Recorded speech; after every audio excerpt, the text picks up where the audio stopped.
Keep your hands and head inside the vehicle at all times. Buckle your seatbelts, check your mirrors, sit on back and relax. It's lights out and away we go for the Tall and Short of It podcast. Hello, everyone, and welcome to another episode of the Tall and Short of It podcast, coming to you live from a traffic cone in the Channel. I'm your host, Justin.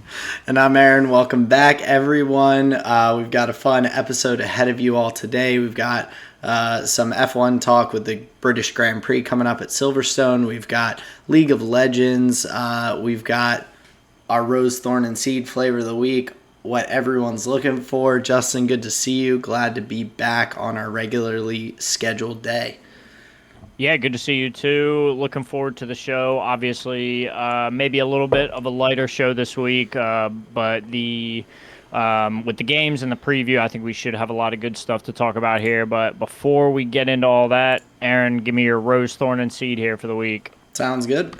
So my Rose, Thorn, and Seed for my Rose, it was a nice break from everything being on vacation last week. So being down at the shore for a couple days, being up at Penn State with friends celebrating their bachelorette weekend and all. It was a lot of drinking, so it definitely I was ready at the end of it to just be like, okay, I can chill for a few days and kind of recoup. But it was good time with friends. So solid weekend. My voice is still recovering a little bit from it. Mm-hmm. Lots of singing along to loud music at very loud bars. So it caught up to me. How many times was "Don't Stop Believing" in rotation? I don't know if I heard it actually, which is kind of wild. Cool. Yeah, usually at least once. Mr. Brightside, on the other hand, probably a dozen over 4 days. So, that's a good one though. My thorn this week though is just kind of being a bit physically and mentally exhausted. Work's been just a lot. We had my one coworker left. We haven't had the new hire start yet. We have other new people on board, and doing my job along with like trying to teach people and help them get acquainted with everything has just been a lot. So at the end of my days, I've been pretty zonked the past couple. So I think I see things on the ups as these new colleagues kind of get up to speed with everything. So not all bad, but definitely it's been a little tiresome this week. So sure, that's understandable. But my seed is we've got another long weekend coming up. I'm going to be going down with Colleen to visit family down in Tennessee. We're going to visit Dollywood. I'm looking forward to it. So it should be a nice weekend. But that is my Rose, Thorn, and Seed for this week. Wait, what is Dollywood? Is that Dolly Parton? Is that like a theme park? Or is that like a store? So it's a theme park that Dolly Parton opened and like is ongoing. It has like a museum of Dolly in it. It's apparently a like really solid amusement park too, but Dolly is also just a gem of a person, and she like takes care of her employees really well from everything I've heard, and is very charitable. So I am excited to go and support that kind of business and all. So it should be fun. Right. Well, there was in that.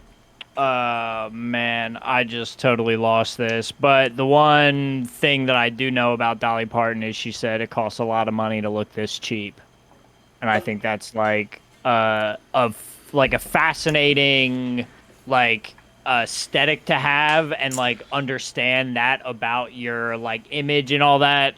Just a very self-aware comment from Dolly. Oh, absolutely. That's honestly, I've never thought of that way, that it's like when you have a certain style, it probably is a bit more difficult to kind of meet up to that style if it's not the general like social style.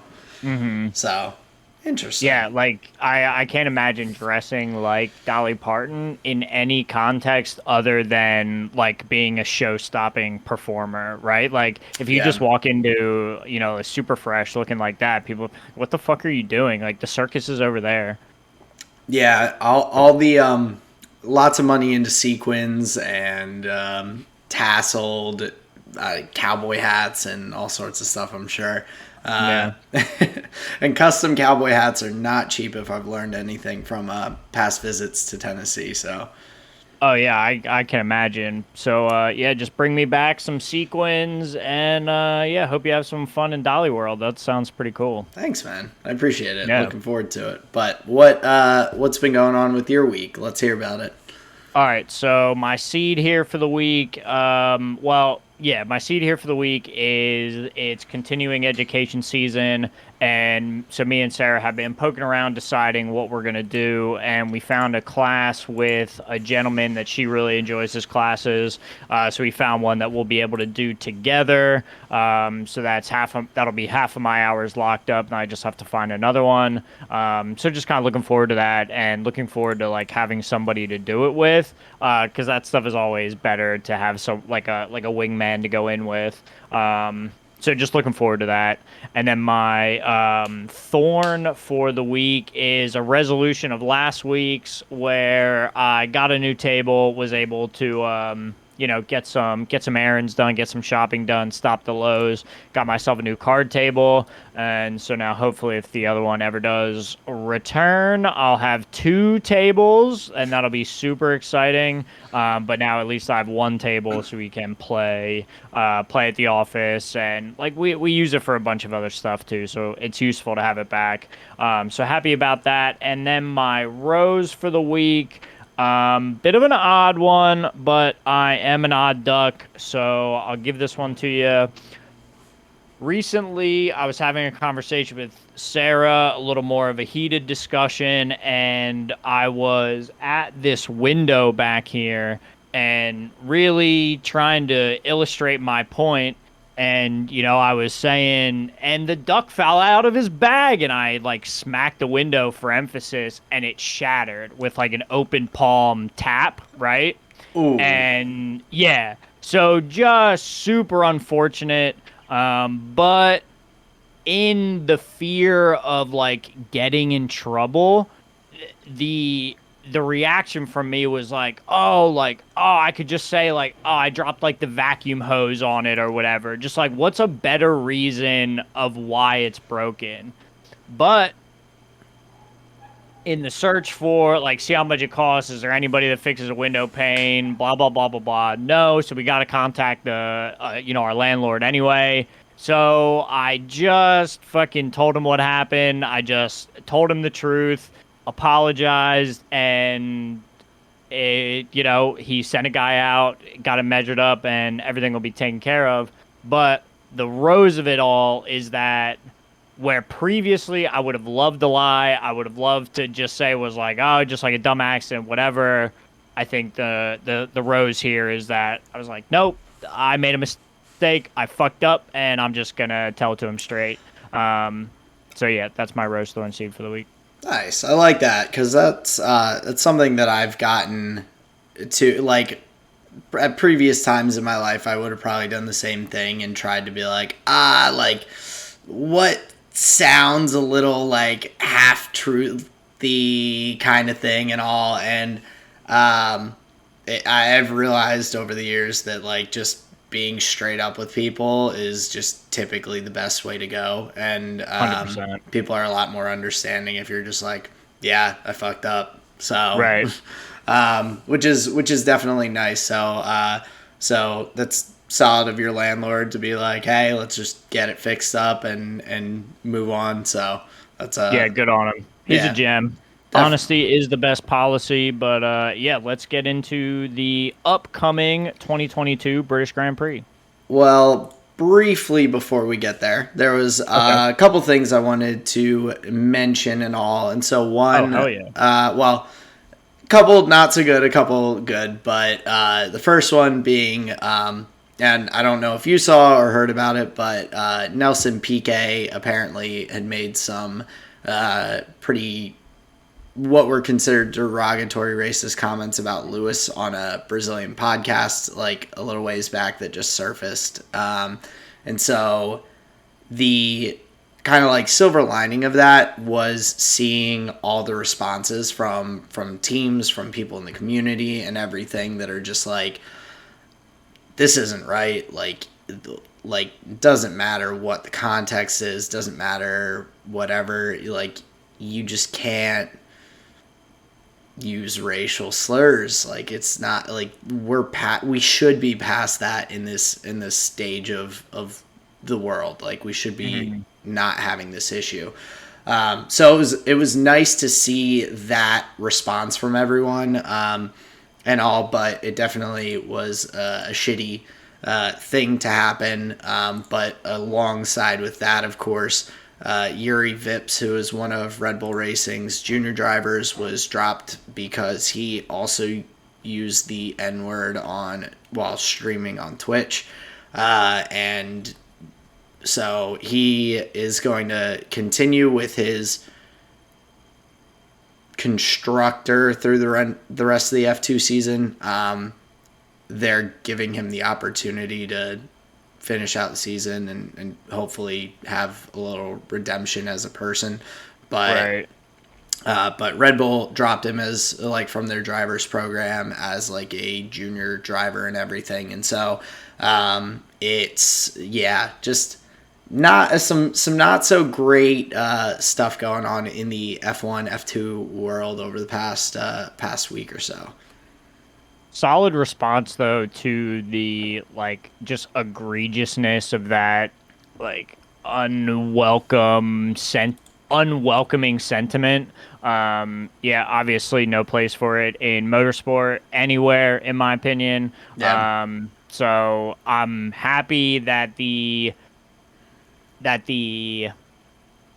I guess, like you were saying, response was as swift as it was and as decisive as it was. Because, I don't think a team wants to have an individual like that hanging around longer than necessary in, like, the employed capacity. Yeah. Obviously, they're making it known that they're, cutting ties with that kind of negativity. And, man, I think more power to them. I think it needs to be as swift and as decisive in other realms, I definitely agree. I mean, seeing that and like Lewis tweeted out, and I just felt bad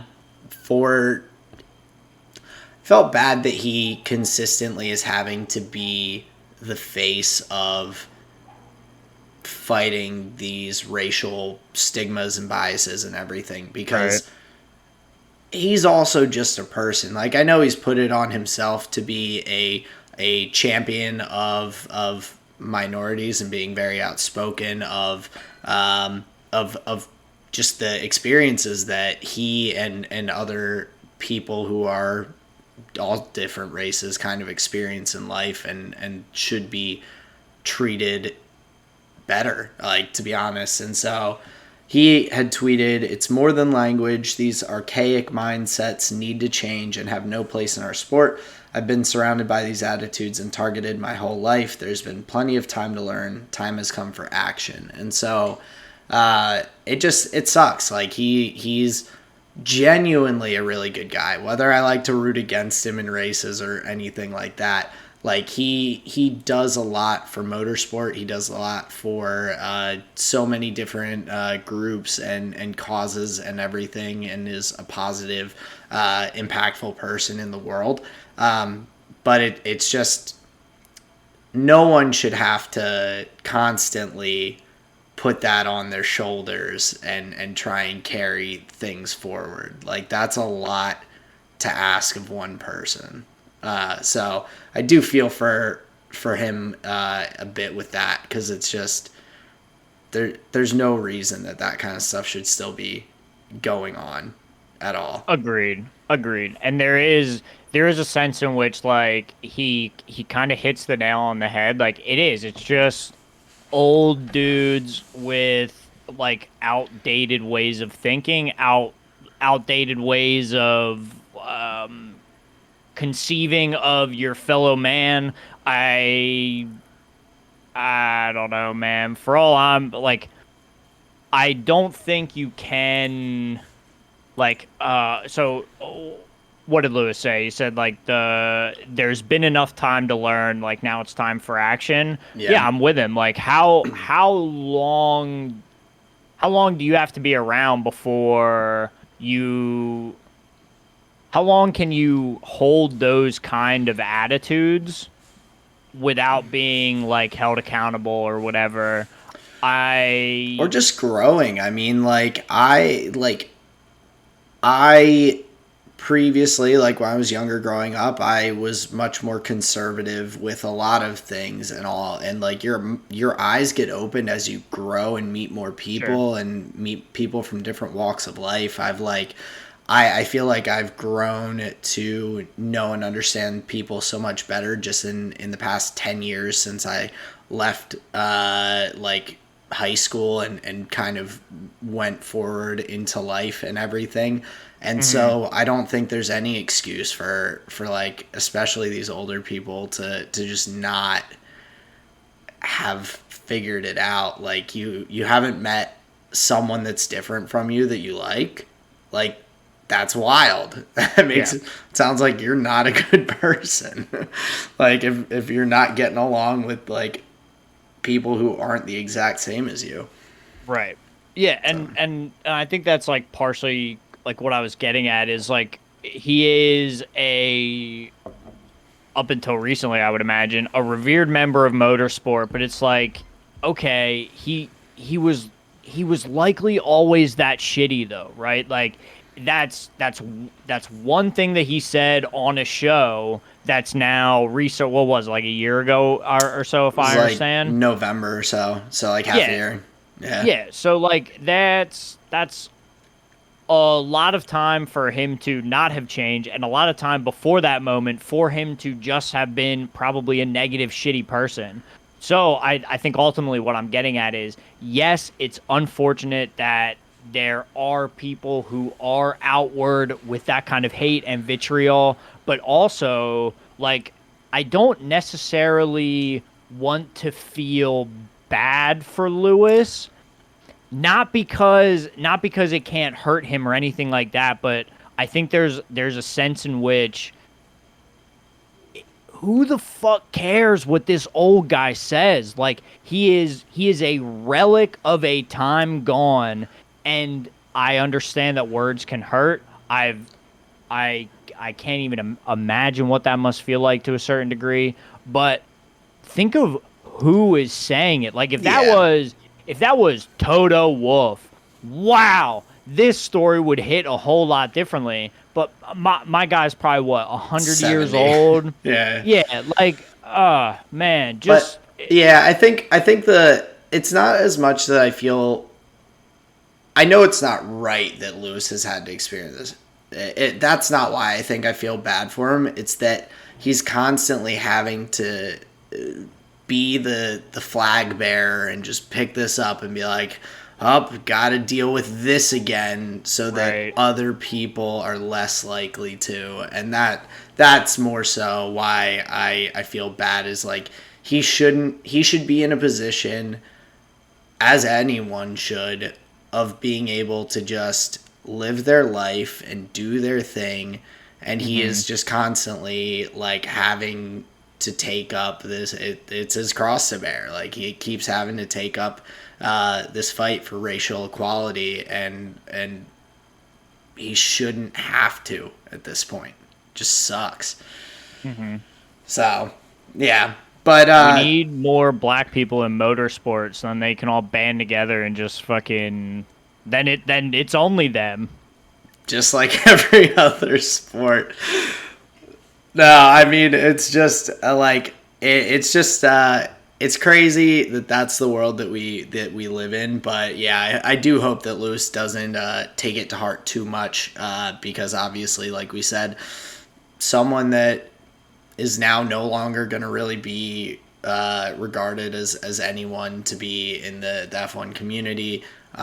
He has already been banned by F1 from being on the paddock ever again Good. So Yeah, good. they've made the right decisions, but on a couple of lighter notes or more positive, F1 announced that they are going to be moving towards sustainable synthetic fuels for cars starting in 2026. So it will be much less. Well, at least in terms of the car's usage of fuels and everything, it will be less detrimental to just global climate and everything. So positive that way. Of course, they're still going to be traveling all over the globe and using gas and fuel and everything else to do that. But I think it's a step in the right direction. And there's a company that does zero. It's called Zero Petroleum, and so they are like a synthetic fuel company that are planning to, or at least have spoken about sending some of their fuels to F1 for like, I guess, like trying different things out and testing different stuff with engines and whatnot. So. Yeah, wake me up when F1 cars racing actually clean the air around them. That's when we're really in it. And then nations would want Formula One to come because of how clean they make the air. So then, like, they really want the races there because you just get these pockets of like insanely clean air after you have F1 races. Well, don't forget there's the counter noise pollution. So I think it's like a even sum there. Yeah, that makes sense. I guess. Yeah, I guess it is pretty loud, right? Sounds decently loud. Definitely seen people wearing earmuffs over their ears as the cars are whizzing by. Sure, So sure. I didn't even think about that. I thought it was just cold. just cold and wait, why cold? It was just like a bad earmuff joke. Oh, Like, they're obviously like headphones. sorry, that just went right over my Yeah, head. you're good. You're good. But the other interesting point of note with the FIA is they have approved a qualifying format where everyone uses hard tires in Q1, medium tires Q2, and soft tires in Q3 for 2024 and like future, it looks like. So I think that's a pretty interesting shift of the qualifying format and could make things a little more interesting during those quality sessions. I don't know. Do you know why they're making this change? I'm not 100% sure, but it seems as though like it's giving the opportunity one to like be out on all tires, and it makes it a little bit more challenging. Like if you have a cold day, everyone's gonna want to be on the soft tires, but hey, Q1 you're still on the hards. Like maybe now instead of doing your one warm up lap and then going into your hot lap and everything, that you're gonna have to do 2 laps to get your tires up to temperature because you're using the hard tires on not a very well rubbered in track and it's cold out, and so I think it just adds an extra little challenge into everything to make it a little bit more difficult and really challenge the drivers a little bit more, and potentially in that way shake up the field maybe a little bit more as well. Well, and that's also interesting because you know that some tracks are, some tracks you want to be on the medium or the soft or whatever. So there is a sense in which by doing it that way, you are forcing teams and drivers to be on a suboptimal compound at least once or twice throughout a qualifying session. Yeah. So they're not able to get everything they want out of a quali. That's interesting, at least. I don't know, like, there's nothing large that, like, swings out and hits me in the head of, like, oh, yeah, that'll definitely, mean this. But, yeah, that's pretty interesting. And then arguably the session gets faster as you go. That's kind of neat. I like all that. Overall, though, yeah, just excited to see what it does because obviously we don't know until it happens. Yeah, and I think it's just I enjoy the shakeups of different rules and regulations periodically that are not going to like be drastically changing the scheme of what they're doing, and they're out there racing and all, but it's Right. adding a little extra wrinkle into the complexity of it. So I just thought that was interesting. Did want to mention it, but of course that's all leading up this week into the Great British Grand Prix at Silverstone. What are you looking forward to with this race? What are your initial thoughts and everything going into it?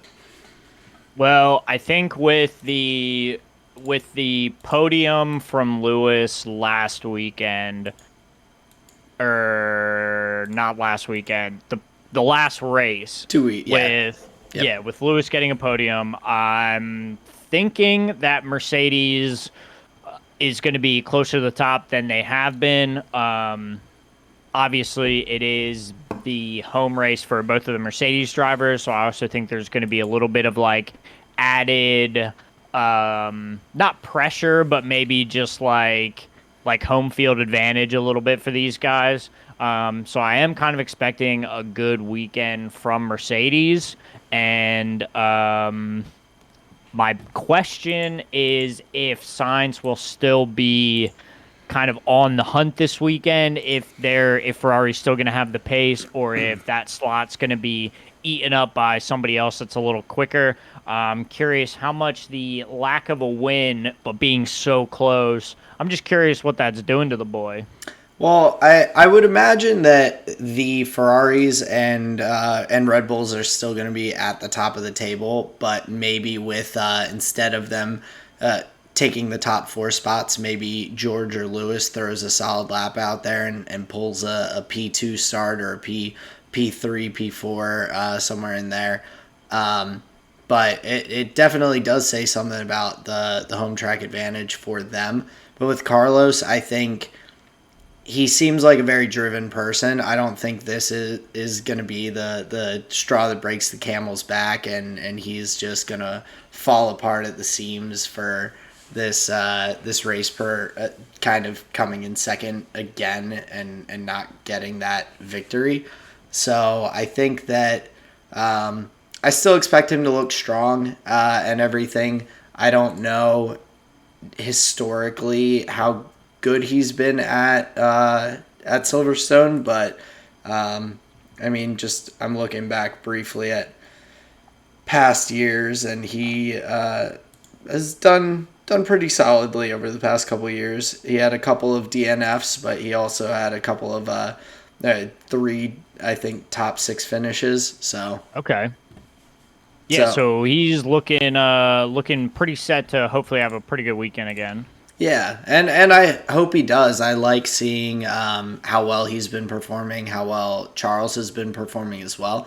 Really does make it exciting and like causes both Ferrari and Red Bull and Mercedes to kind of adapt their game plan and their strategy. So that's always fun to just see things getting mixed up and people trying to pull undercuts, overcuts, figure out what's going to get them the best and most optimal situation. So Yeah, and to the point about Ferrari and talking about the like tire strategies and whatnot, hopefully they do kind of have a good idea of their strategy going into the race, because we have seen them flub some pit strategies, safety cars and this and that have led to, Charles having some less than optimal finishes. So hopefully we can have a pretty clean race from the Ferraris. Obviously, we're still worrisome about the Red Bull powertrain, where I think we can still be a little worried about the Ferrari powertrain as well, just with their reliability issues. Looking at looking at the weather from last year, they were a little later into the year, but it was like 120, 125 on the track. So depending, we may still have like some pretty good heat going on, and we know that's caused some issues for some of the constructors. So it could be more of the same. Yeah, and at least this time, hopefully, we will see some better tire performances on the track as well with the heat. I think we've seen a number of teams like struggle with getting past like some of the graining phases and things like that with the tires and struggling in some of the heat. So with that said, of course, 2 years ago we saw at Silverstone just blowout after blowout after blowout of tires.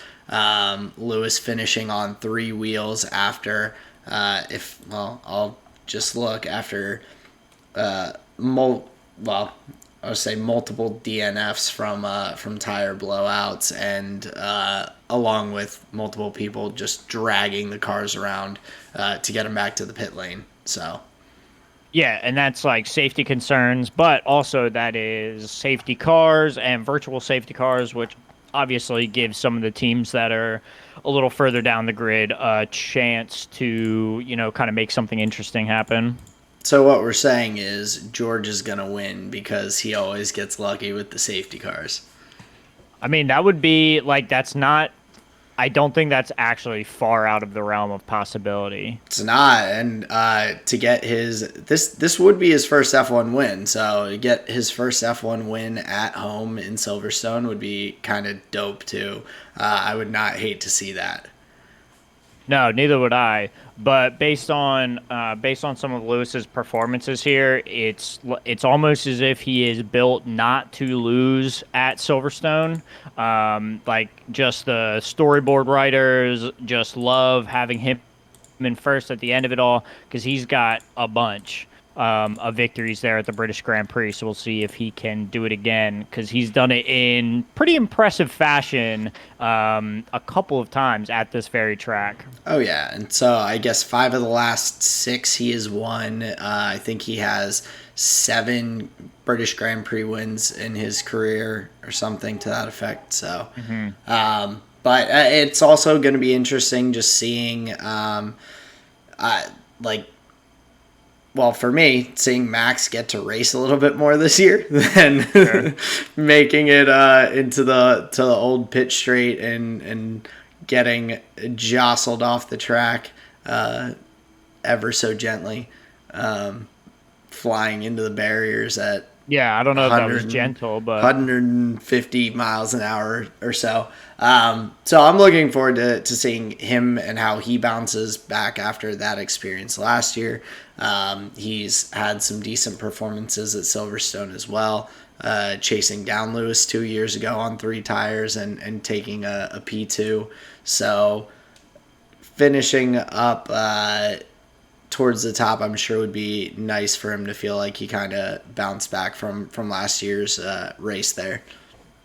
sure. And obviously, Red Bull is going to expect him up there at the top. They're looking to extend the lead that they have in both of the championships, and Max obviously is a key part of that. Yeah, absolutely. And I mean, every team is I think in general, like the top teams are going to be a bit more closely competitive this week. So it is going to be really exciting to see how that shakes out and affects those standings and all. Are there any other teams though outside of those top 3 that you're kind of your curiosity is piqued? You're looking forward to seeing? I don't remember if it was Alpine or Alfa Romeo that I was listening to. I think it was their technical director or like somebody in engineering or whatever. They were talking about for the British Grand Prix, they're going to have quite a large, very visible update. So whether he's talking about like a side pod package, different like wing setup for the front or the rear, I'm not sure. Obviously, they don't spill the beans too much. But as far as that, I think I'm looking at Alpine, and then as far as just like cases that I'm questionable on, I'm really looking at the McLaren package for this weekend. I'm really hoping for a good finish from Lando, hoping for a good finish from Daniel, because I think if McLaren really wants to like think they're competitive yet, they're really going to need to start putting some like better performances up, and this could be a good weekend for it. It could be, but there's also been some things that I've seen that suggest that McLaren might be going the Haas route for the rest of the season and just focusing heavily on next year's car after kind of realizing where they're at in the constructors and drivers standings and everything. Currently down in fourth in the constructors, which is not bad by any means, but I think that they really wanted to and expected to be competing or to be moving up towards competing for a title. And I'm sure that this has felt like a backslide a little bit. And in a sense, it has been, because in the same number of races, they've had less points than they did last season. Not as solid of finishes and all. And so hopefully they'll have a good weekend, but I also do have that kind of in the back of my mind of, well, it doesn't sound like they're going to be introducing much to improve car performance moving forward in the season. So, like, maybe it just kind of is what it is. Sure. Yeah, it could be just a case of what we see is what we get. And, I mean, going the way of the Haas is an interesting strategy, but overall not an exciting one. Obviously, you don't want to hear about a team just like scuttling their season, 10 races in or whatever. Yeah. So not the funnest thing, but yeah, if that's the case, then obviously then you can stop kind of putting hopes there and just say, oh, well, yeah, this is just what it's going to be, and look on to other things. Yeah, I mean, that's like it's never enjoyable to watch in sports. The 76ers did it when the whole trust the process. It was literally about them basically tanking multiple seasons in a row to get high draft picks and to try and get really good players to improve their team enough and end up with a superstar. Hasn't got them to a championship, so who knows if it will for McLaren or Haas, but it has like made them a much more successful team further down the road by doing that. So I think it is a valid like strategy. Definitely not the most enjoyable one to just be seeing happen. So Right. I think with how they've done so far this season, hopefully they can at least maintain where they're at while they're working on future things. But yeah, it'll be definitely interesting to see how McLaren shakes out. I'm also looking forward to seeing Seb on the track. He, along with Fernando Alonso, have had some really tight racing here at Silverstone in previous in their history of racing. I think 2014 maybe they had a pretty big back and forth as just passing each other and all. I was watching a video of Seb talk about it earlier today, and he was talking like watching video of the race, and they're passing and going back and forth, and you're hearing all the radio messages of how like he's pushing me off the track, what am I supposed to do, and track limits, hit him with track limits, he's going off track to try and get around me, and all this stuff. But then Seb's sitting there like kind of chuckling to himself, like watching it back and being like, being like, yeah, like Fernando, he always races you hard but fair, and like it was just funny to watch back and see. And so lots of drivers with history at this track, and it's an exciting one. It's got some fast sectors. It does have a lot of turns that make for good passing, albeit with hopefully good weather. That makes it a little bit more exciting. But yeah, I'm very much looking forward to this weekend. Yeah, it's interesting when you hear racers reflecting on in-car moments, because almost the driver is totally different than the person that's like outside of the car. Yeah. Obviously, they're much less like heightened and all that. So yeah, it's funny for them to be like raging in the car and him just be like, "Oh yeah, he races me, fair. That's fine." Yeah, it's the level of competition they're at. It's like it, even though I'm sure they're pissed at each other plenty of times, there's still like there's a brotherhood of sorts with the drivers as a whole. And I think they, especially people like Seb and Fernando, who have been around for a long time in F1, get that you can have two sides of it. You can be ultra competitive but still be like, yeah, that's a good guy, like it's exciting and fun to race against him and everything. So yeah, looking forward to those two back on track this year, and maybe seeing some competition if the if the Aston Martin, I blanked on their name for a second, if the Aston Martin can start working their way up the grid a little bit. Yeah, and it's weird. Like that one is very kind of hit or miss. Like you see them at just a bunch of different positions on the grid, depending on the weekend, depending on the session, whatever. So yeah, Aston Martin is kind of an odd one. I think that's one where I think we lean on driver skill for the Aston Martin, like analysis and whatever, because we see Seb and we think like, oh well, if somebody's going to be able to get it done in that car, it's going to be him, right? Oh, So yeah. I think almost every weekend we're like, Seb could do it. Seb could do it. Oh, we totally are. Like I would love to see it. I love Seb. I think he's a great guy, great driver, but I mean, this year he's just not been able to put together the type of performances that you would hope or expect from him, or expect from Aston Martin in general, because they have done pretty solidly in the past couple of years and everything. They've had some solid performances, so they've just them hanging towards the back of the midfield so far has been a little surprising. Yeah, especially with how well they do on James Bond missions. It's surprising to see that from the Aston Martins. Yeah, and I mean they copied the Red Bull right after copying the Mercedes previously, and so like you'd expect them to be faster. That's all I'm saying. All right. They did the homework. I know. But no, I'm happy we're talking about Seb. I actually want to bring something up. So Christian Horner was at the Cambridge University doing like a keynote discussion talk, whatever. And one of the questions that was posed to him was asking about the like Max and Sergio thing. And as the season heats up, as these drivers are, getting closer and closer to the Drivers' Championship, how does that change your position as a team principal? How do you like interact with these individuals at that point? His answer blew my mind. So he talked about when he had Mark Webber and Sebastian Vettel on the same team, and they were fighting for a world championship.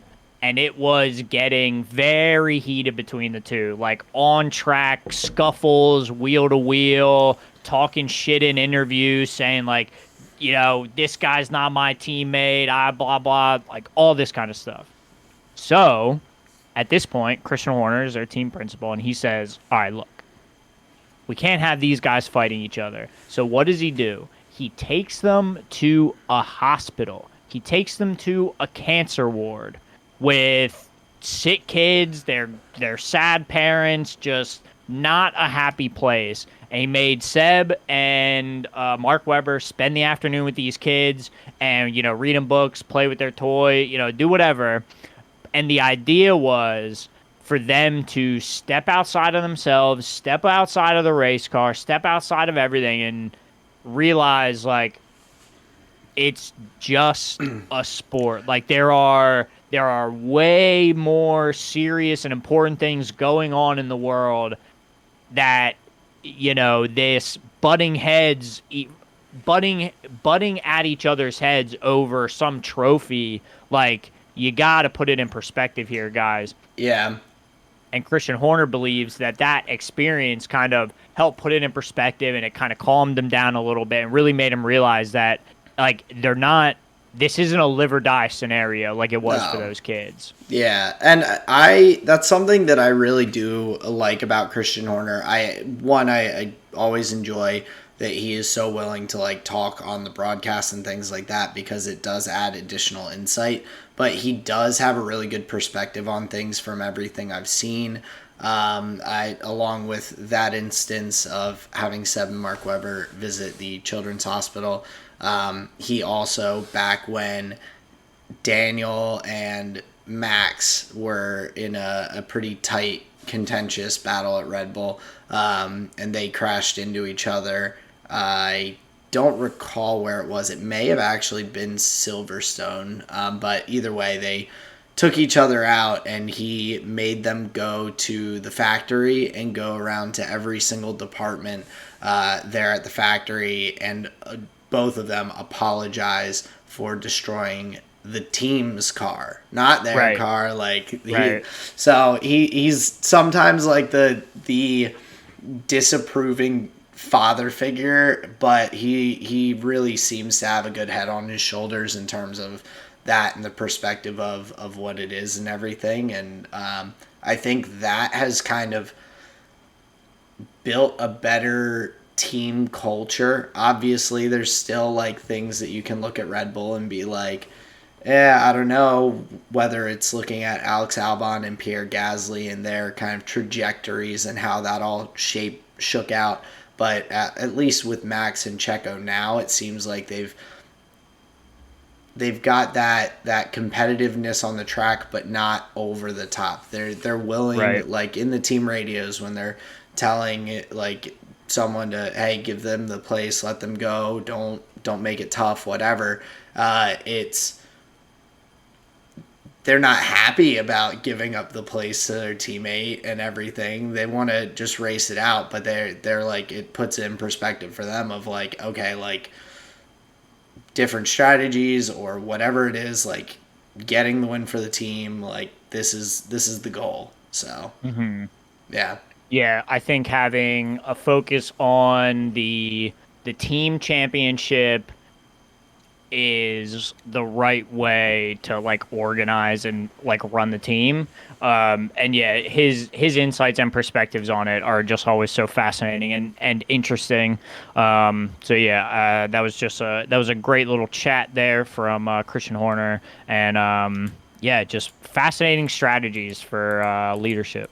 Yeah, and I mean, I think the other side of that is, if you are pushing for success for the team, then you're also going to, as a byproduct, have success for your drivers. Like, it's whether it's winning the championship or not, like you're still creating like successful opportunities for them, and like increasing that that value for their careers and everything. So yeah, big time. But I think that does kind of wrap up our preview for the Great Britain Grand Prix this weekend at Silverstone. But moving forward into League of Legends, where did you want to start? Do you want to start off here in good old NA? Yeah, we can do that. Cool. First game, let's do Cloud9 versus Dignitas. Yeah. So we get to see Cloud9 with their full roster. Coming in short notice and everything. It was a little tighter, I think, than I expected early on. But I think C9, obviously, I think they had the a pretty strong draft, especially with the Kale. Like we mentioned last week, it seems like a pretty good power pick right now. And once it gets to that late game, whether it's on the split push or just in the in-team fights, utilizing the ultimate and the range, it just shreds. Yeah, and honestly, I'm not even sure. I'm not even sure it was the Kale that like over the top won Cloud9 the game. Obviously, in those late game team fights, like he is just a monster. But I think what really kind of set the tempo, really set Cloud9 up for success was Jensen on his LeBlanc. Actually, I think his initiative to roam in the early game where Fudge lost the 1v1 against Gamsu. He teleported right top lane and scooped up that kill. I think him being so ready for the roams set Cloud9 in a position where they at least had some map pressure going into the later game, where the Lucian Nami, I think, had a decent amount of pressure for the bottom side. So it was nice that Jensen was able to kind of alleviate that from the top side and have like a power point for Cloud9 that they could work off of. Yeah, definitely. I think that's something that's just a real big positive about Jensen is I feel like he does have very good map presence and awareness.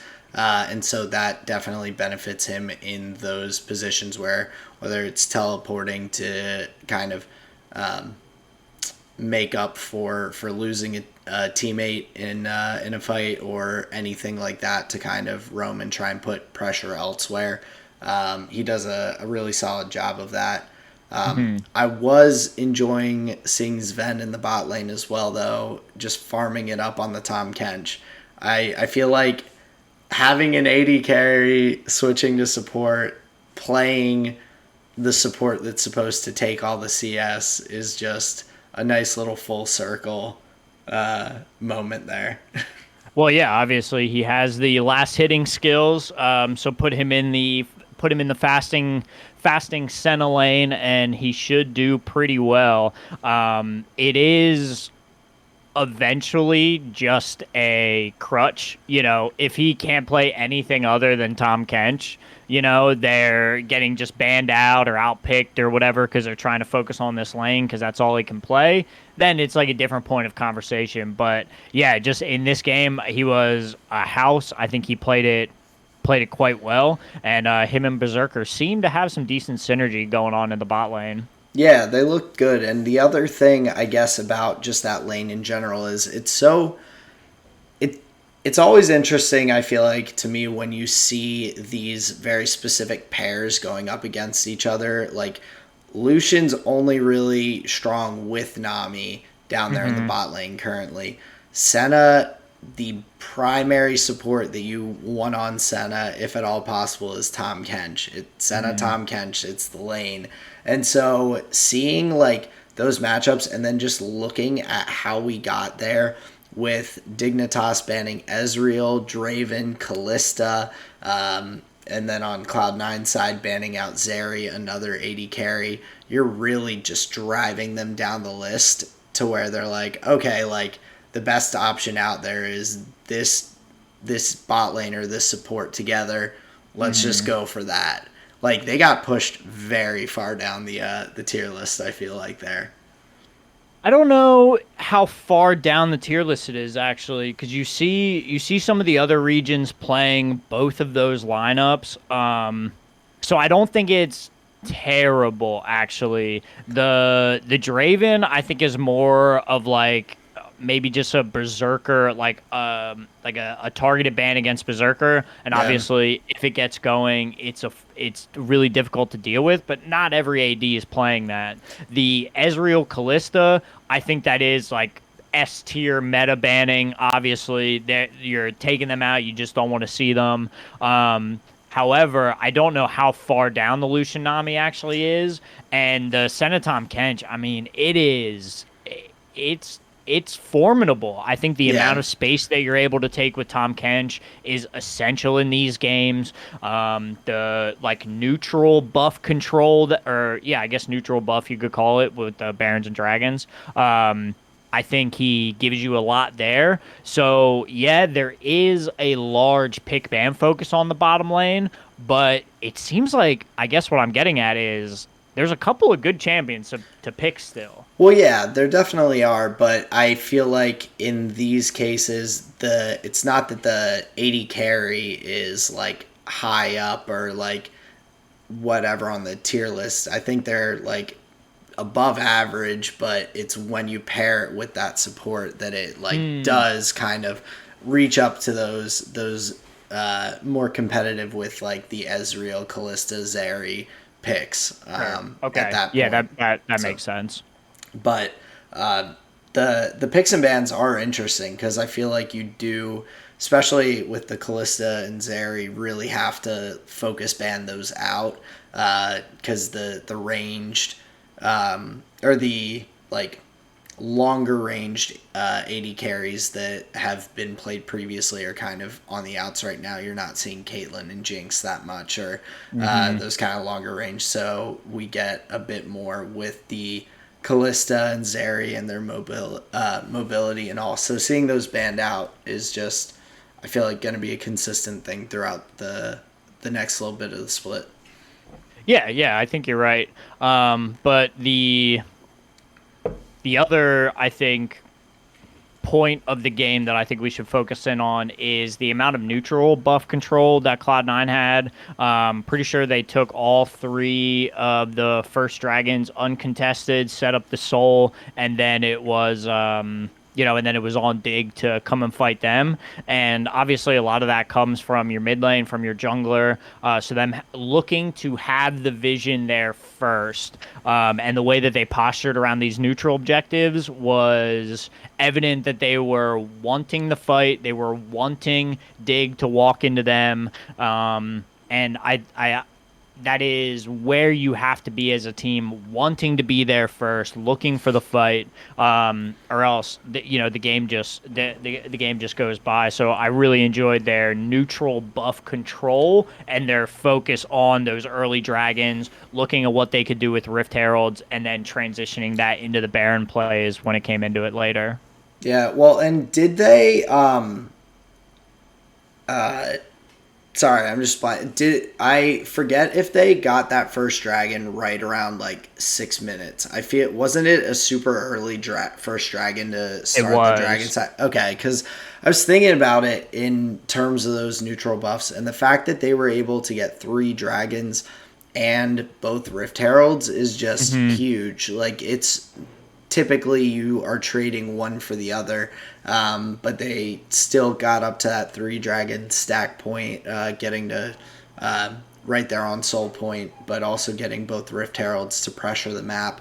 And I think that's what, with Fudge on the Kale, I was thinking about is the pressure they were able to get bot lane with him just kind of pushing down that second tier turret and everything while they're splitting 1-4 towards the mid and everything to draw out a fight. It was that objective control definitely helped them out.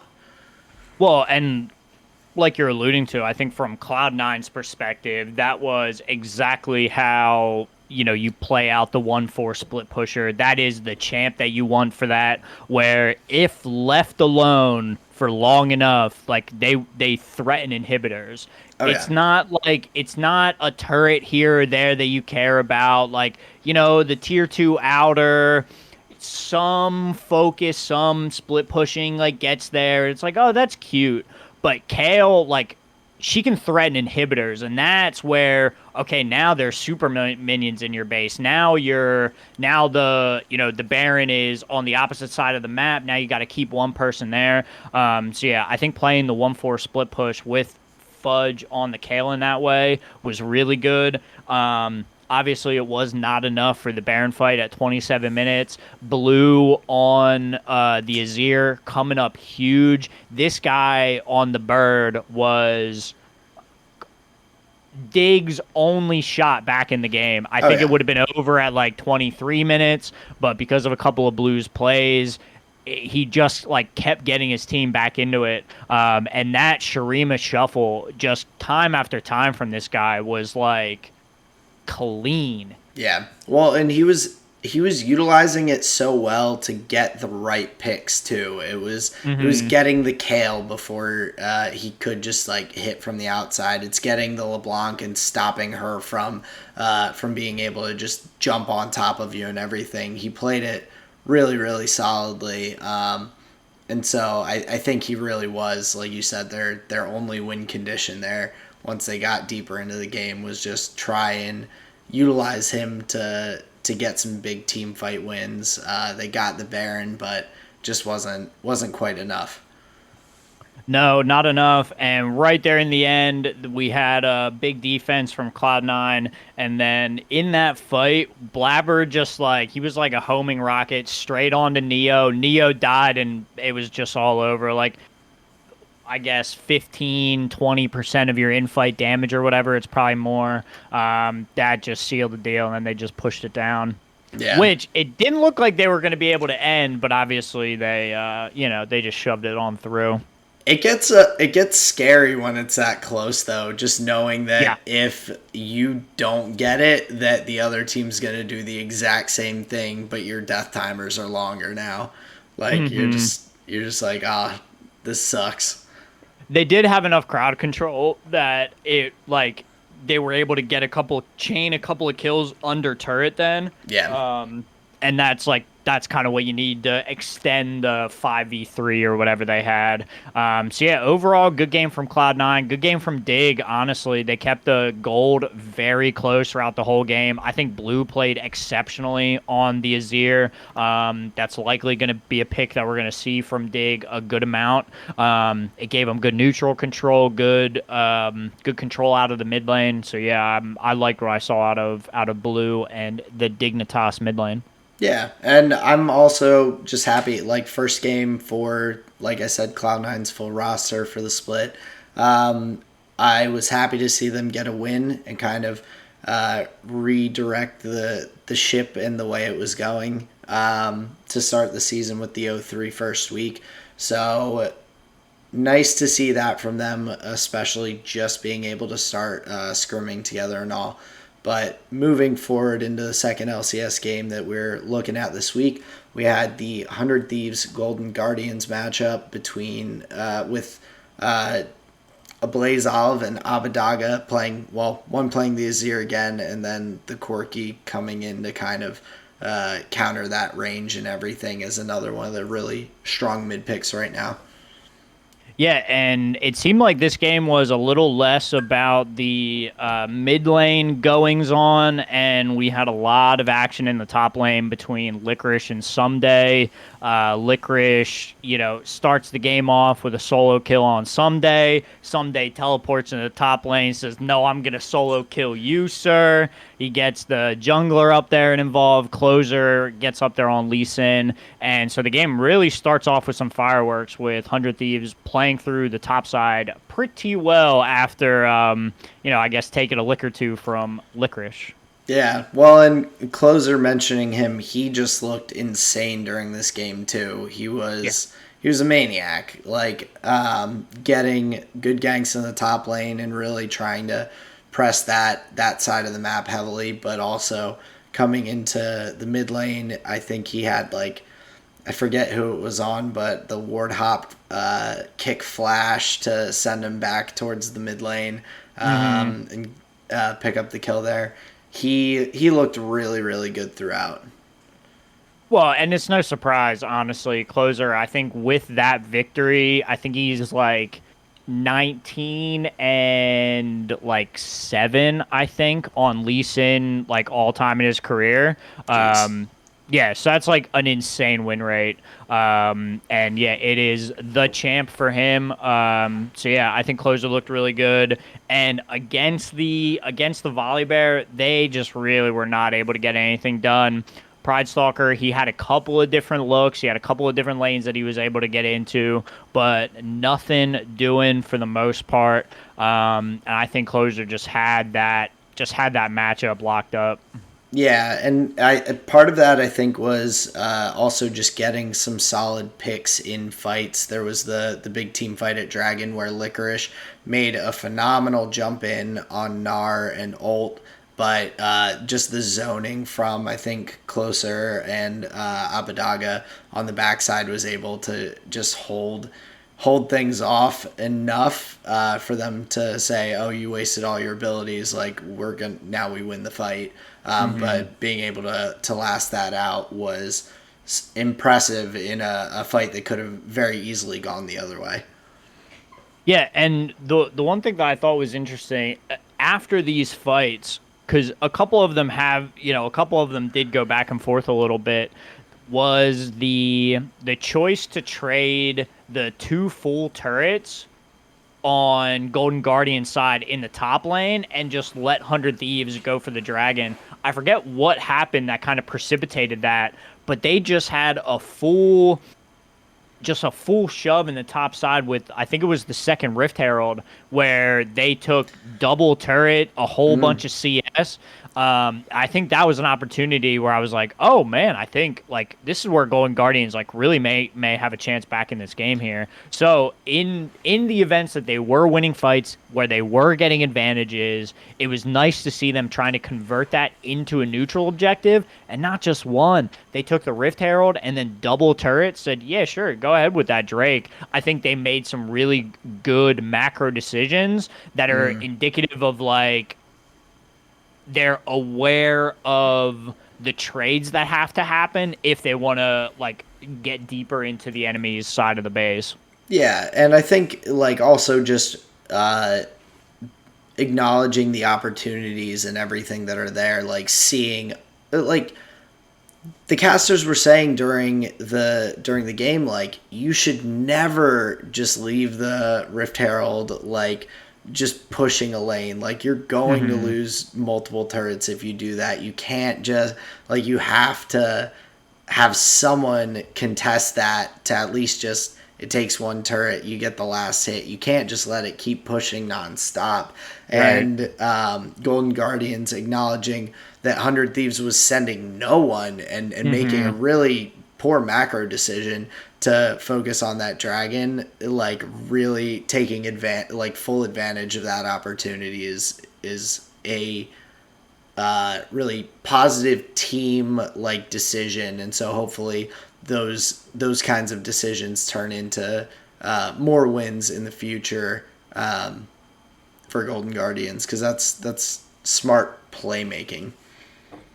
Yeah, and it's the kind of stuff that you have to do when behind to like start to close that gold gap. And I think a lot of teams,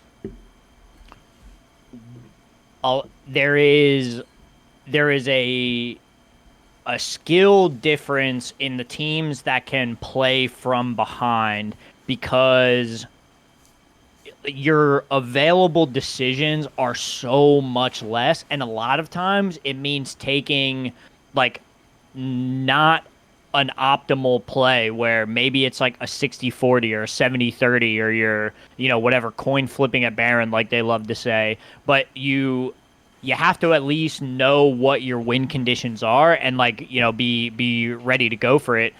Because a lot of these teams, like, they just bleed out. They play not to lose, and then their Nexus blows up. And it's like, well, at least we didn't flash into anybody. It's like, well, maybe you should have. Yeah, and so, like, jumping at those opportunities to maybe take advantage of something that shouldn't go in your favor typically is a exciting way to play, because I think it's just more likely that things and games will shift around, turn around, comebacks, or just better gameplay in general. You'll start to see that come through. So yeah, big time. But 100 Thieves has looked really solid, but I think just that's my only concern, is watching them make different macro decisions like that with the allowing the Rift Herald. It's like you have a lot of really solid components of a team, but if you have bad decision making, that's going to negatively affect you. So far, they've still looked really solid with the 3-1 record, but it was a little closer than I expected it to be. No pun intended with this matchup this week. Yeah, I think I would agree. But some of the score lines pretty indicative of a you know 28-12 is a little bit of a stompy game there. At a Sure. certain point, they're just kind of styling on them.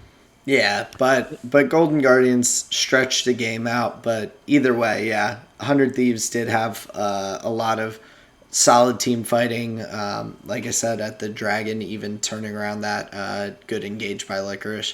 So definitely a solid matchup. Yeah, I agree. But moving on to going across the pond, do you want to do LCK or LPL? Let's do LCK first. And so Righty. we had Fredit Brion versus Gen G.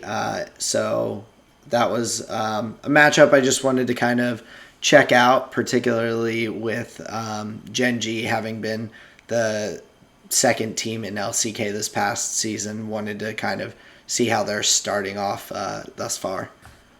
Yeah, and they had pretty sure they were 2-0 Yep. going into the series. And then yeah, we could talk a little bit about the game one pick and ban, kind of what stood out to you, what was interesting, if anything. Well, just the Poppy is always an interesting pick because especially with the Wukong and the Aatrox, having your W to be able to stop the jump in and kind of give yourself a little space can be used so well. The Poppy ultimate having the ability to kind of isolate someone, get them out of a fight like the Wukong, which is I felt like it was a solid counter pick. Hmm. But again, we also saw the Lissandra coming out, but more in a like don't lose the lane kind of way, as opposed to really trying to be that proactive, strong force in the mid lane. I think with the Poppy and the Gragas, you would typically want a more damage heavy mid laner coming in, as opposed to Lissandra, who can put out a lot of damage over time, but not Hmm. as much consistent DPS. Well, and especially with the build that Lava went with, first item Everfrost, then into Azonia's. Like you're never gonna burst a carry, even an Ari or a Twitch. You may not even be able to one shot a Yumi at that point. So you're hoping for a bunch of spell rotations just to get some crowd control and, like you were saying, just some good damage over time. But with the comp that Genji had with the Ari, the Twitch, and the Wukong, they're just going to blow you up. You're not going to have time for multiple spell Oh yeah, rotations. So yeah, I think the Lissandra here was pretty weak. And then also the build, I think, made it even weaker. I think she could have went with, I don't even know if the like Leandries and the burn is better at that point, just because it's kind of like going over the course of the fight. I'm not even sure that would have been better. I just probably would have liked a different champ in the mid lane. yeah, I would agree. I don't know if there's a great way to just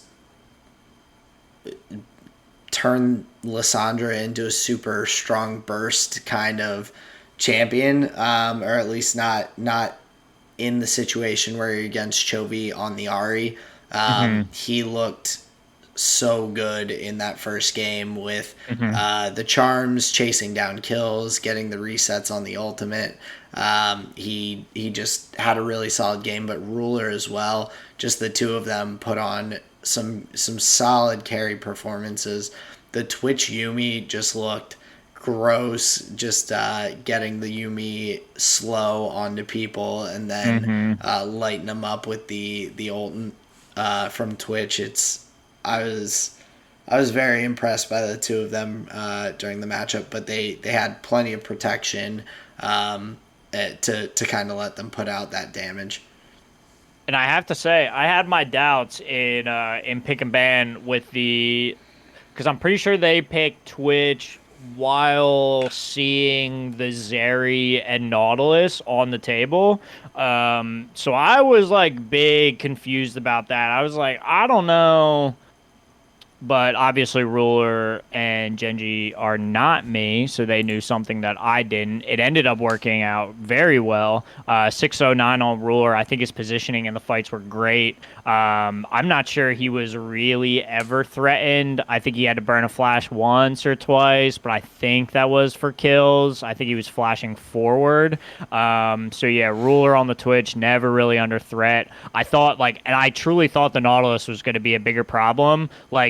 Twitch unstealths, anchor toss just straight onto him. But yeah, never came, never even died once. Yeah, and especially after the initial early game kill onto Lehens on the Yumi and just picking him off early on, to still in that lane be able to kind of play safely and get ahead and then start getting some kills is pretty impressive from being in that down position from the start. Yeah, and speaking of down position from the start, I actually think Umpty did a pretty good job on the Poppy in the early game. I think Umpty Poppy, the Poppy player, had a bunch of really good moves. Showed up mid lane. That one kill on Chovy was due to Umpty showing up there. Fred and Brion was not without their moves themselves in the first game, but yeah, I think Genji was just on a little bit of a different level there. Yeah, it was just, and it's what you see from what kind of differentiates a good team and like a team that's like really really good.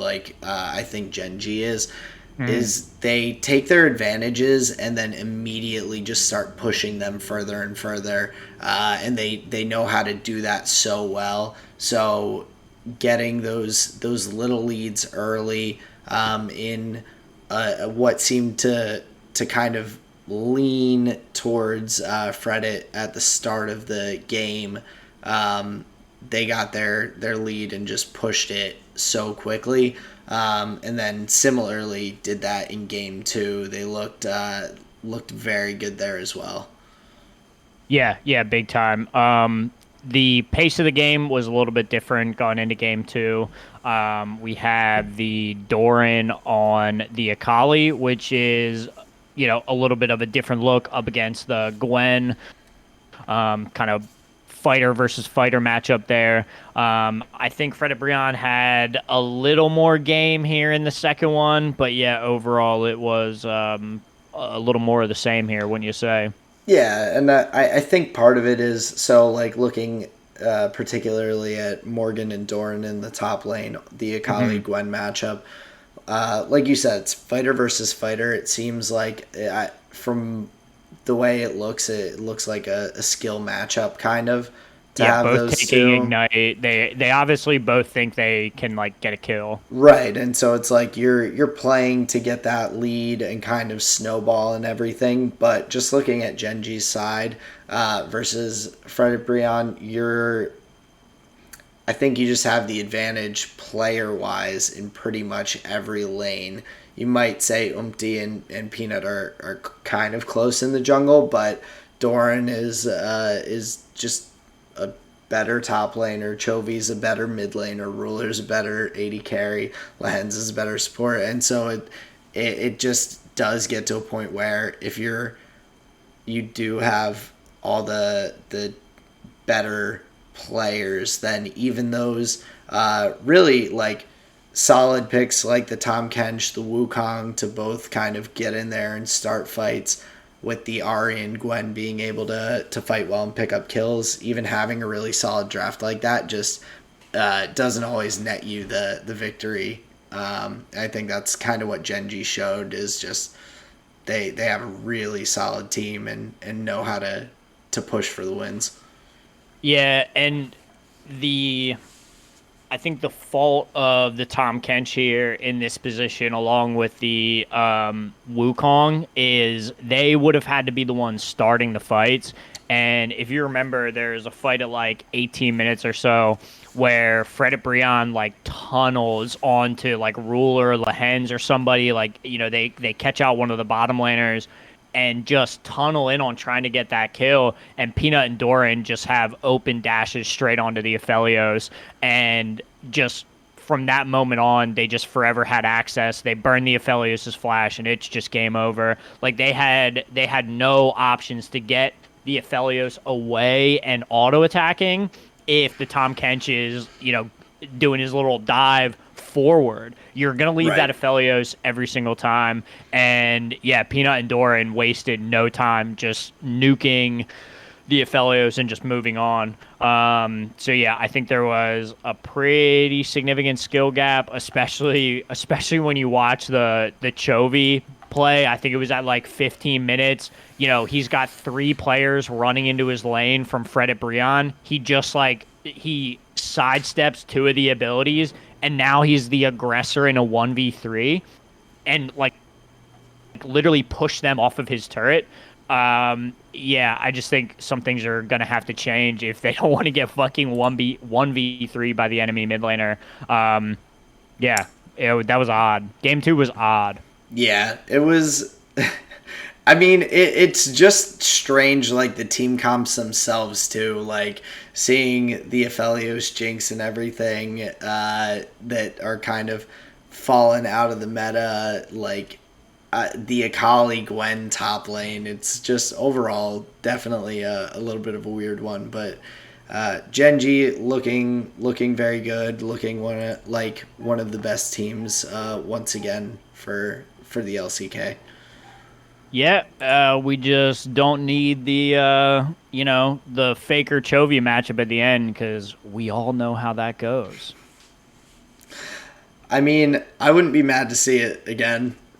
No, it's definitely exciting, and I think Genji has leveled up. It seems like the meta currently is like kind of working for them, where if they have access to these like weird AD carry picks, like if Twitch just gets to show up over and over again for Genji, I think that means they're in a pretty interesting spot where they feel like they can be a little maybe experimental, try out some more, like, I don't want to call them cheese strategies, but they're strategies that teams aren't oft going to be prepared for, obviously, unless they're seeing this Twitch show up. But seeing a 6-0 and 9 Twitch just like dominate a game isn't what you really expect from LCK.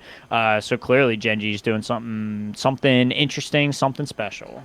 Yeah, and looking very good doing it. Good matchup from them.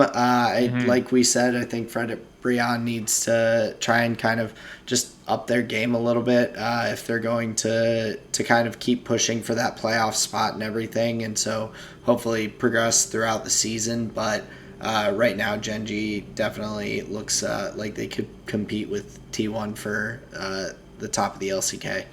Mm-hmm. Yeah, I would definitely agree. Moving over to LPL here, we have the top Esports versus FPX matchup. This one went to all 3 games, where Genji beat Fredit Brion in a 2-0. What I do want to say, Klid was never a top laner. He never played Kled. Never. He was never a top laner. That gave me nightmares all week. It would freak me out in the middle of the night and wake me up, and I was like, "What? Was Klid a top laner?" The answer was no. He was never a top laner. He was always a jungler. But has he played Kled? I feel like when you said it, I was thinking of times that Kled jungle was a thing charging in. And it might have been. I was only checking for like the top lane. So yeah, hope maybe that reference is like half right still. Maybe he did play Kled in there somewhere, but yeah, never a top laner. So I'm a bird brain dude. It's all right. It happens to everyone. Mm-hmm. But yeah, getting into the matchup, FPX versus top Esports. Now, One would believe that this should just be a 2-0 stomp. Top Esports should take it every time. But from the top of the table to the bottom of the table, I really think LPL is pretty close because FPX, I think, put up a pretty good series against Top Esports here. Yeah, I think so too. They definitely had some really solid play. I mean, in game two, they had the lead, then kind of lost it a little bit, but then were able to kind of push forward and get the win. They definitely looked competitive. There were a couple of moments that kind of let them slip behind. I feel like in game 1 and 3 that they just weren't able to kind of get that early advantage, and just kind of at that point Top Esports played really well and was able to push through those advantages very, very well. Yeah, I think starting in game one, one of the things I wanted to highlight was Knight Silas against the Twisted Fate.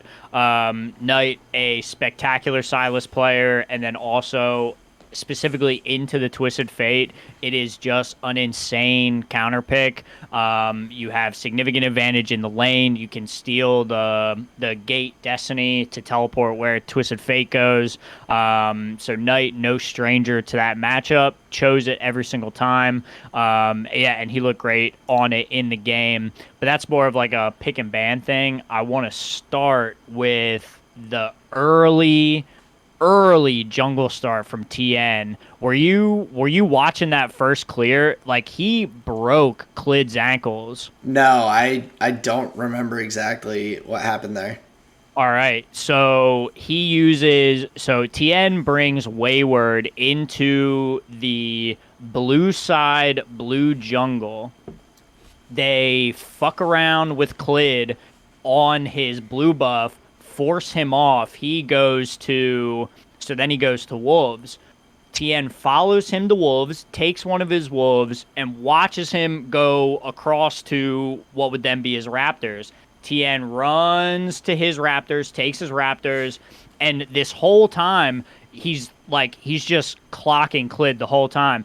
Takes his red buff, and just like clockwork, Klid moves over to TN's blue buff, and the big play would have been for TN to go and stop Klid at his own blue buff, 3-buff the Viego, but he said, no, I don't care about the Viego. I want your mid laner. So he just tracks or paths literally right next to Klid, walks right by him to the Twisted Fate that's pushed up way too far, and just bam, just burns his flash. And so yeah, Klid, he, gets his double buffs. His mid laner is so far behind at that point. Like, that set up the Knight advantage into Care's Twisted Fate. Like, he never had to go mid again. And watching that, like, really, really was like, holy shit. He got owned. Yeah, and Tien is one of those players that, like, even on the Trundle, I mean, he's just hitting ridiculous pillars that are just completely stopping up the FPX team. And, like, he plays that pick so well, and it's such a kind of niche pick that him going in there and utilizing it, one, to just mess with Klid and allow him to get advantages through that kind of 1v1 battle in the jungle, but also just like still utilizing it throughout the game to get more and more advantages and picks. Yeah, because the later the game goes, really all you have is your pillar as far as like disruption and taking space, and it's when you can really use it in the heads up ways of like interrupting a dash or throwing it up in front of a Nautilus hook or something like this that can really say like, oh shit, okay, this champion does have a spot at this level of play. So yeah, just from a jungle perspective, man, I truly think it was a clinic from TN in that first game. Obviously, though, you go to game 2 and Klid, he's on the Viego again, goes 6-1-11 this time. So it's not like this guy's a slouch. So obviously the jungle advantage just going back and forth. Yeah, it definitely is, and I know, obviously, I think Tian plays really well, but Klid is phenomenal as well, and really showed up in that second game, kind of getting the advantage for Care and LWX a little bit in the mid and bot lane, and kind of just the Viego, once it starts snowballing, just gets so strong, and so going 6-1 and 11, he's just going to be able to really get in there and cause a lot of issues for your opponent in any team fight. Those resets just are ridiculous once they get going. Yeah, and a lot of teams are like picking to not just get resets on one of their champions, but they'll have the reset on, the Jinx and then the Ahri ult if you can line it up like that. So yeah, when they were getting kills, it wasn't just Klid that was getting the ult resets. Jinx is getting excited and able to just move through those team fights a whole lot better. Yeah, definitely. And the other side, the Kale coming out again, I like the pick a lot. And I think that definitely helps, especially as you get so late in these games to 38 minutes, having some of that really strong late game, and obviously the Jinx scales pretty well as well into the late game. So it definitely leaned in their favor, having that kind of long match.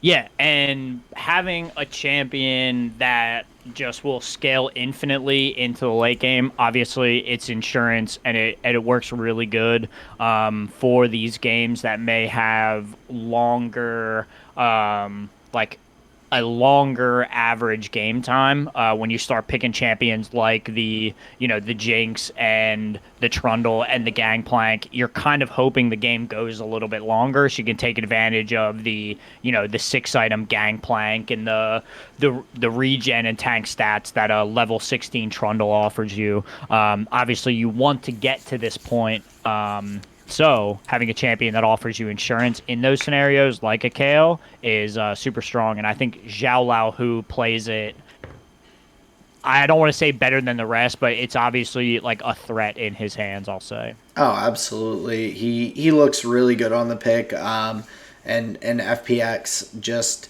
I feel like they're just right there. But obviously going into Game 3, Top Esports controlled that pretty well kind of from the get-go. I wasn't super impressed with FPX's draft. I mean, the Kalista along with the Renata in the bot lane is pretty solid, but the Swain in the mid lane, where you are so close range compared to the Corki, once he gets his rockets, he can just kind of poke infinitely from the outside. And then the Gragas in the top lane, it's worked in some instances, but I haven't been super impressed with just like that champion right now. I feel like he's just kind of a tier below some of the main picks that you're looking at in the top lane. Yeah, I would kind of agree. And especially for that team comp specifically, that would be like really your only engage other than like a miracle Renata ult that locks a couple people up. So even in that scenario, I don't even think the Gragas looked that good. Most of their fights would just be started off the back of a good barrel if he hits it. So yeah, not that interesting there in the top lane. And then for the Swain in the mid lane, like for what they're trying to do, they're really never going to be just walking around this Senna and the Corki, just, dealing all of that, percent damage over time. So, yeah, I don't think it really works in that scenario. Obviously, he went the Rylai's to, try and keep things next to him and keep that regen going. I just don't think it really worked that well. Maybe if the game went a little bit longer, we would have seen some value come out of that Swain as he, gets into the 4 and 5 item break point. But yeah, even at the 3 items, he just wasn't doing a whole lot. No, and it's just like their draft doesn't make a lot of sense to me in my mind, because you have like all these champions that want to be close. Kalista does not have much range. Renata, you're trying to get in there and kind of get an ultimate close, so you're hitting a lot of people. Swain obviously wants to be right next to people. Viego's melee, Gragas is melee. Like you're really just relying on like maybe a good Swain claw randomly, or like a Gragas like flash body slam to get things going, and that's not enough consistent like initiation as you need when you have this Viego that needs to be able to get in and hit people while they're stunned, or Callista who's right there but is just trying to hop around and get spears into as many people as she can. So it's like the draft itself, I think, just put them behind from the get-go, and then Top Esports like didn't hold back. Sure. And what was interesting, even in that game 3, I think FPX had their outs. Like, FPX could, I think, have won that third game. They go to the Baron, they secure the Baron, and then they just look for the fight immediately afterwards. I think they were totally clear to base. I think they would have had a decent base timing there. They may have lost one player, but overall, I think it would have been pretty safe just to take that Baron and reset. They chose not to, chose to take the fight, and I truly think that one decision gave Top Esports the game. Obviously, these other factors are involved and whatever, but up until that point, I think FPX could have won, barring some better decisions. Oh, yeah. I mean, they're like right there, and they just... I think that they better decision making, a little better play, and they're right up there with some of the top teams in the LPL. Better pick ban. I don't know where Swain fits into the meta right now. Let's just say that. Yeah, I don't know. It was a confusing draft for me. But, sure. But yeah, so we are seeing Top Esports come out, put together some solid start to their summer season. FPX, we've seen some good matches and everything, some flashes of brilliance, but I think they still have definitely a decent bit of growth to do as the season progresses. It is a long season though, so Top Esports is up there at 5-1. FPX is down towards the bottom at 1-5 now at this point, which is I don't think what we expected, but plenty of League of Legends to go. Yeah, got a lot of matches, and we will be cherry picking the very best week in and week out, so we can dive a little more in depth to these matchups instead of just saying a minion died, a turret died, and this team won. We want to give you a little more than that. But yeah, just moving into the final little bit of the show here. Aaron, give me your flavor of the week. Sounds good. So my flavor of the week this week was just like late night, like drunk food, basically. Oh, yeah. Because just obviously with going out to the beach, going out to bars, going up to Penn State, going out to bars. At the end of the night, having a good slice of pizza, some good halal from a food truck, some good just fried food from Sheets, whatever it was. Drunk food, flavor of the week. For my music, it's not really what I've been listening to quite as much, but I'm looking forward to with driving down to Tennessee. It's going to be about 10 hours of driving, and so lots of music, but I think we'll probably listen to a good bit of country on our way down, and some Dolly Parton. Colleen's a big fan of her, understandably. So she's a star in Sequins, man. Well, I was going to say, I hope somebody is a fan of Dolly Parton in your little duo, or else what the fuck are you going for? No, I mean, that's fully why she's got a Dolly Parton, like, biography. She's a big fan. Hell yeah. So nice. It'll be cool listening to some of that as we're going down, heading to that area. And then for my visual medium, Colleen and I were watching the show The Wilds, which is on Amazon Prime. And so it is it's kind of like similar to Lost in a way, but with teenagers that are kind of forcibly put onto. It's like Lord of the Flies meets Lost. Like these teenagers are put on an island to kind of live after a plane crash, and kind of watching the like why they're there and how the social situations kind of develop. It was really interesting. We binged it, and I'm not usually like a big like binge one show straight through, but on Sunday we watched like 6 episodes, so it is definitely a solid show. I would recommend it. But that is my flavor of the week. Damn, that's a lot of the Wilds. I'm glad you enjoyed it. Now, was one of your flavor of the weeks Pray and Obey? Yes, it was. Okay, gotcha.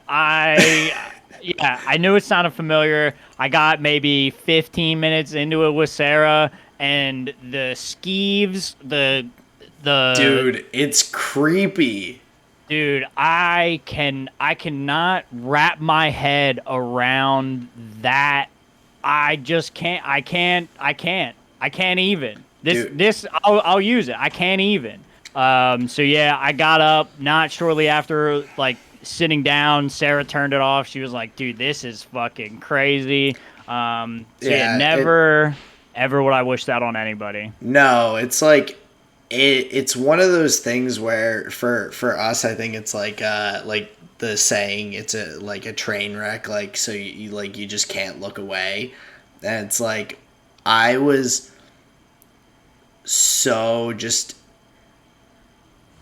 like caught up in how strange and horrifying and like very like just horrific, and I'm like just watching it, trying to make sense of all of it and be like, how can these people be this way and like think that it's okay? And it's just so like incomprehensible that I'm like watching it to be like, I don't understand. I just want to like figure out why people are as just nuts and horrible sometimes. I wish I had an answer for you. It definitely made me uncomfortable. I don't even want one wife after any of that, let alone 25 of them. So yeah, that shit's crazy. I think that your reaction is I think that means you're a good person if you're having that reaction. Like that's the reaction that you should have. So Yeah, I think so. I think that was the point of it. But yeah, that was crazy. So Pray and Obey, that's my visual medium. My food for the week, Sarah cooked up some cilantro lime chicken, and she did it with this, like, it had this little like sauce with it, a little bit of juice. Fucking amazing. It was seriously really tasty. She knocks it out of the park every time. So that was awesome. And then my music for the week, during a couple of my massages, I don't know what was up with the shuffle, but damn near like the whole Kings of Leon album, Come Around Sundown, played during like one or two of the sessions. And they are, or at least that album is just really feel good, some beachy summer vibes. So yeah, just a great little album from Kings of Leon. So that is my flavor of the week here, Aaron. dude, wouldn't it suck to be one of the people that cilantro tastes like soap? Yeah, that wouldn't be fun. I was just thinking when you said the cilantro, Colleen's made that as well, the cilantro lime chicken, and we good. really enjoy it. And it just, every time I think of it, I'm like, man, it would suck if cilantro tasted horrible. Like, I really like cilantro. Yeah, or just anything that would be like, well, I know it's not supposed to taste like this, but it has this, bad other side to it. That would just be super unfortunate. I wouldn't wish that on anybody. 'Cause yeah, it's pretty tasty. Yeah, I enjoy it very much. So solid hearing your flavor of the week. But that does bring us to the end of the episode for this week. Of course, as always, you can find us on Google Podcasts, Spotify, YouTube. Check us out on Twitter at Tall and Short of One. And of course, thank you for everyone coming back and hanging out with us this week. Yeah, thank you everyone for listening. We truly appreciate your time showing up here and listening to us gib and gab about motorsport and video games. Come hang out on the Discord with us. Let us know what your flavor of the week is in the comments. Give us a subscribe. Tell us how you like it. But yeah, this has been another episode of the Tall and Short of It podcast. New episodes every week. Peace out, everyone. Later.